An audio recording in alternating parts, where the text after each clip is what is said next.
Hello mga madam! So for today's recipe ay magluluto naman ako ng paksiw na bangus. Sigurado akong kikiligin ka sa asim nito. Inilagay ko na sa kaserola ang mga hiniwa kong bangus. Naglagay ako dito ng luya, sibuyas, at bawang. Pwede rin ang buong bawang dito. At hindi ko rin kinalimutan lagyan ng okra at talong para mas sumarap ang aking paksiw. Naglagay din ako ng 2 siling haba.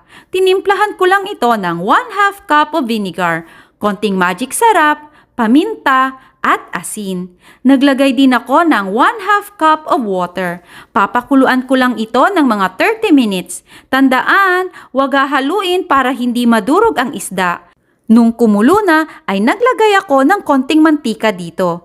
At ayan, pwede ng aking paksiw na bangus. Hinay-hinay lang sa tinik. I hope you like this recipe mga madam. Please follow